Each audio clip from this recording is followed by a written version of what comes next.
Trojans Live. Welcome back to Trojans Live. We're counting down to tip-off here. It's just a little bit more than 30 minutes to go before USC and UCLA, the first battle between the Trojans and the Bruins, the crosstown showdown this season.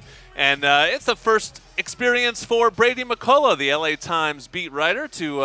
He's a guy that comes from the East and the Midwest, so he has a chance to experience the hardwood version of the crosstown showdown for the first time. Catch your breath, Brady. I know you had to run all the way across the Galen Center here. We just had Ben Bulch, your colleague from the LA Times, to give us the other side of the other perspective on this game today. But it is your first year on the beat. What have you learned about this game and this rivalry? Certainly for USC, it's sort of the opposite of what you dealt with, seeing that from the football side, where you saw sort of UCLA make its season by winning a game against USC. There have been many USC basketball seasons where winning this would make the fans most happy. Maybe bigger goals under Andy Enfield, but certainly today I think a win would go a long way for the Trojans. Well, the first thing I realized is that that's different than all the other games that I've been to at Galen Center is that there was a ton of traffic leading into the stadium. Yeah, a lot of people. Which I got caught in, a lot of excitement. Yes. A lot of colors. Yep. So I'm really excited for this game. And I think for USC, yeah, I know that this game has become one that, USC would maybe expect to win the home game. Maybe you hope to win the game at Pauley. Right. But at this point under Enfield, you have the talent, you have the players who can compete with UCLA, talent-wise, and you would expect that you would try to win, make sure you win the home game. And I think this year is one of those where I think that still holds true. You look at the rosters, and I think it would mean a lot to this USC team, no matter what happens going forward, to be able to say, hey, we stopped this little losing streak against your rival. So I think this is a huge momentum game for either side, whoever wins it, going the rest of the way. Yeah, the Trojans have been a very good home team this year. They come in at 8-2 at home. They have not won a road game yet this season, so certainly wouldn't expect them they wouldn't be the favorites, certainly, at Pauley Pavilion, but they have a great chance today. How would you characterize the season so far that you've witnessed? Well, what we've seen, I think, is, and Enfield will be the first to talk about it, is you've seen some distractions off the court. They've lost a body in Jordan Usher for some off-the-court stuff. You see, obviously, the Kevin Porter injury. Benny Boatwright, I think people didn't really get early this season how much time he was going to need to get up to speed. So you've had just a lot of kind of built-in, honestly, very understandable excuses for why this season hasn't gotten off the ground yet. Yep. And this is a day where you can do that. I mean, what I think the biggest thing I see going forward, not just this season, but next season for this program, is they need to find a point guard. And I think Thornton showed the last two set of home games that he could be that in stretches. But I think that's where you see the wing players, you see the bigs, and I think that's going to be the case again next season. The question is, who's the point guard? And I think we haven't gotten a chance to really see what Elijah Weaver can do. So I think that's a thing people should watch the rest of the season as he gets longer stretches of minutes. Is he going to eventually be the guy that can take that over? Yeah, it's a great point. The training camp set the tone a little bit for this team in a negative way. Everyone was hurt throughout training camp, especially Elijah Weaver. You're a true freshman. You come in, you basically miss all of camp. You play the point guard position. Very difficult to get up to speed as you're getting going. He's got hurt 2 more times during the season, so it felt like when things were going for him, they slowed down.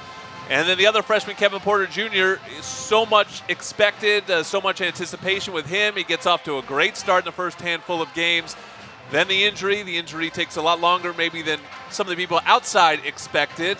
And now he's dealing with his own sort of version of off-the-court stuff. And we don't expect to see him again today.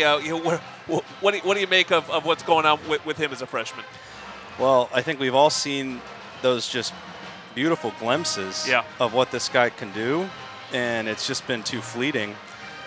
There's just something about the way that he looks, though, when he's feeling good, and you can tell he's got it, and it's just a matter of him figuring it out. It sounds like Andy's, laid out very clear expectations, and then they obviously is the hope is that he gets to meet those expectations and get back on the floor and show what he can do. I mean, I think he's a kid, from the limited dealings I've had with him, I think he really wants to win. I don't think he's just a kid who's in it for himself. I think he loves USC. I think he's really happy to be here, certainly probably for 1 year. But I think he really wants to be a part of this team and try to take them to where he thinks he can take a team. He's very, very confident. And I think that by the end of the year, USC can hope that he does become a guy they can lean on.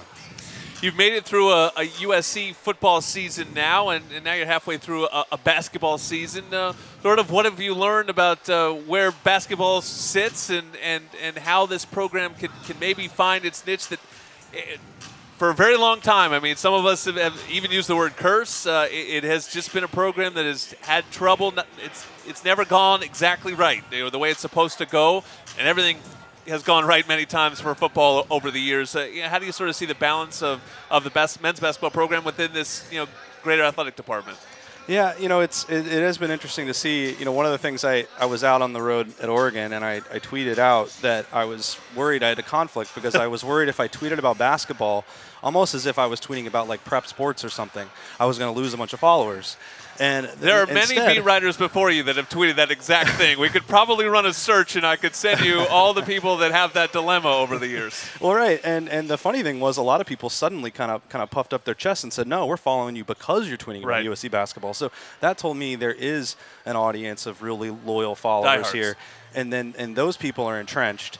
And then you've got what you need to do is have a few more seasons sprinkled in over the next 2 to 3 that were like that one from 2 years ago where USC makes the tournament, wins a couple games. And I think that's all there for them, that this recruiting class next year, how could you not be excited? And I think they'll have some veterans back to mesh with them. And I think the thing that we're going to see is can Andy take that talent and actually get them to play at a high level that a bunch of elite kids should play at the college level. And that's what we were just talking about with Ben Bulch, is the difference in the two programs is Enfield and Alford came in at the same time, and you make a pretty easy argument that maybe Alford's had more success and that he went to 316s. Enfield's been to 2 tournaments and one little mini tournament run. But the expectations are very different, and so the good news for Andy Enfield as his tenure continues is it does still feel like it's building to something. It does feel like with the recruiting classes coming in, and maybe this is a bit of a transitional year, but it does feel like it's still building. Absolutely, and he made the strategic move to bring in Eric Mobley as an assistant, so he gets one Mobley brother in next year. Yep. Maybe that Mobley brother Isaiah would love to play 1 year with his brother Evan. And then so you're getting a guy who may be a one and done type. To stay 2 years. Yep. You never know how these things fall, but I think that the potential is there. That I think for this program, I think Andy references a lot, finishing second in the Pac-12. Well, obviously that would be the ultimate, is to win a Pac-12 championship.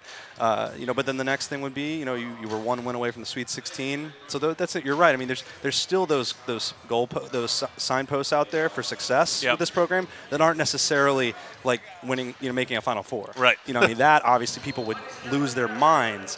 But I think there's reasonable, successful things out there that they can still check off over the next few years. All right, real quick, give me a key to today's game. I'm going to stick with point guard play. I think Jalen Hands has a lot of talent, but he hasn't quite put it together yet. Yep. And I think UCLA is a team still looking for a floor leader. And USC, obviously, Thornton's played really well at home. The last time they were at home, he played so well. So I think that's the key to me. If Derek Thornton can outplay Jalen Hands and find what he had going, or maybe they get a little extra from Elijah Weaver, but I think that's the position. Great stuff. That's Brady McCullough. You can read his recap of this one in the LA Times. Trojans Live is a production of USC Sports Properties. Our producer and engineer is Rick Cutler. Production assistance by Katie Ryan. I'd like to thank our guests, both from the LA Times, Ben Bulch and Brady McCullough, plus the assistant coach for USC, Chris Capko, and USC great